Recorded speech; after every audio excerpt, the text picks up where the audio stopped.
یہ وقت آخر ہے، یہ بھی سب نے لکھا ہے، وقت آخر میرے مومنین کو بلایا، ہمیں بلایا، بلا کے کمبل یا چادر کے نیچے لیا امیر المومنین علیہ السلام کو۔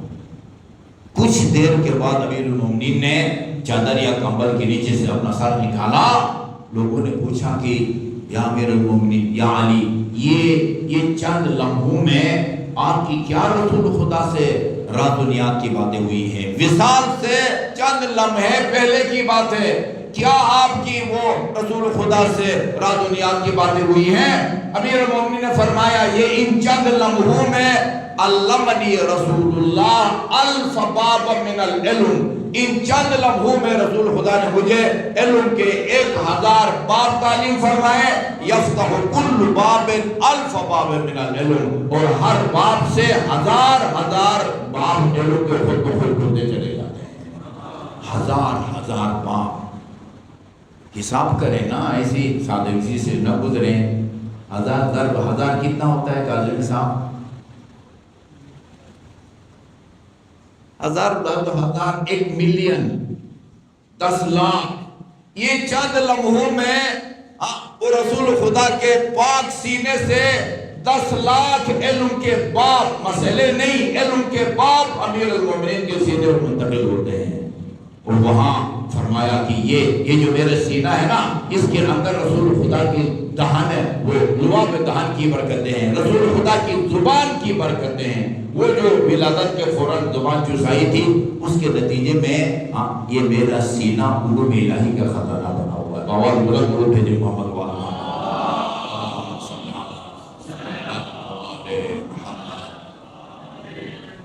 رسول خدا نے فرمایا قسمت الحکمت علی 10 اجزاء۔ حکمت، یہ حکمت آپ کہیں کہ 3 معنوں میں یہ استعمال ہوتا ہے۔ یہ حکمت، ایک حکمت تو وہ ہے جس کے ذریعے یہ ہمارے حکیم لوگ علاج کرتے ہیں، حکمت معجون بنا کے دیتے ہیں، صفوف بنا کے دیتے ہیں۔ ایک حکمت وہ ہے یعنی طب، علاج کا ایک ذریعہ۔ ایک حکمت مصلحت، یا جس کو آپ کہتے ہیں نا فلسفہ، بھئی صبح کی 2 رکعت ہے، اس میں کیا حکمت ہے؟ خانہ کعبہ کے 7 چکر کیوں نہیں لگاتے؟ کیوں لگاتے ہیں؟ 8 یا 9 یا 12 کیوں نہیں لگاتے؟ بھئی 14 معصومین کے نام 14 چکر کیوں نہیں لگاتے؟ 7 کے 7 کیوں چکر لگاتے ہیں؟ شیطان کو 10 کیوں نہیں مارتے؟ 7 کنکریاں۔ اس میں کیا حکمت ہے، کیا فلسفہ ہے؟ اس کو حکمت کہا جاتا ہے۔ حکمت یعنی مصلحت، جس وجہ سے خدا نے یہ حکم مقرر فرمایا، اس کو حکمت کہتے ہیں۔ ایک وہ اس معنی میں ہے۔ ایک حکمت چیزوں کی حقیقت کو حکمت کہا جاتا ہے، چیزوں کی حقیقت کو، دین اور دنیا کا۔ قسمت الحکمت والا 10 اجزاء، جی دین و دنیا کے کل علوم کو اللہ تعالیٰ نے 10 حصوں میں تقسیم کیا ہے۔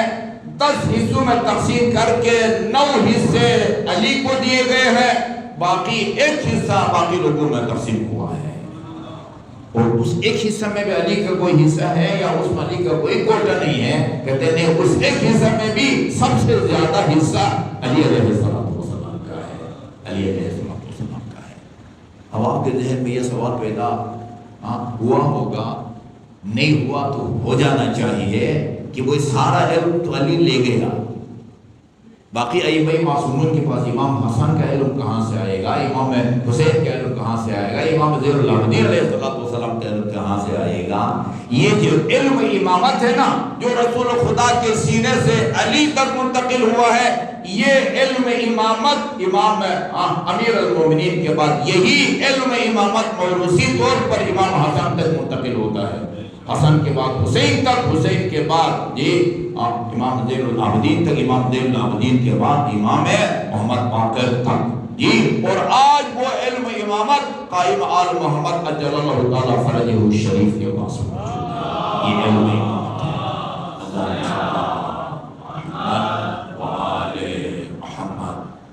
عجیب جملہ ہے رسول خدا کا، وہ فرماتے ہیں کہ ما سألت اللہ شیئا الا اعطانی۔ یہ ان احادیث کا متن ذہن میں لے کے جائیے، اس کا مضمون ما سألت اللہ شیئا الا آتانی، رسول خدا فرماتے میں نے اپنی زندگی میں اللہ سے جو مانگا ہے اللہ تعالیٰ نے مجھے دے دیا ہے۔ وما سألت شیئا لنفسی الا سألته لعلی، اور جو کچھ خدا سے میں نے اپنے لیے مانگا ہے وہ میں نے علی کے لیے بھی مانگا ہے۔ جی جو مانگا ہے خدا نے مجھے دے دیا ہے، اور جو اپنے لیے مانگا ہے وہ میں نے اللہ تعالیٰ نے علی کے لیے بھی اللہ تعالیٰ سے مانگا ہے۔ یہی وجہ ہے کہ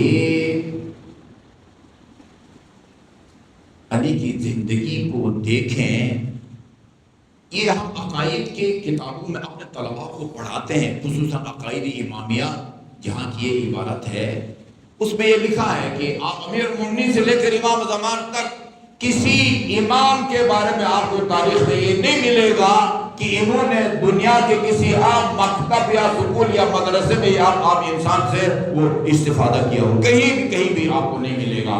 علم امامت پہلے امام سے بعد اور امام تک منتقل ہوتا ہے، اس کے علاوہ پھر امام کے قلب پاک پر القاء ہوتا ہے، الہام ہوتا ہے۔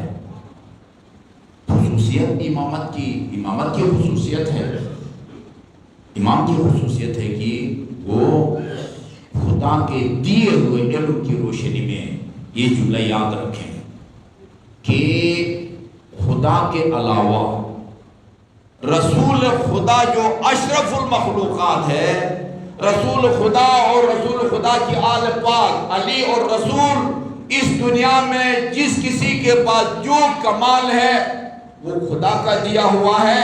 ایک خدا کی ذات ہے کہ جو اس کی ذاتی ہے، اس کو کسی نے وہ کمال نہیں دیا۔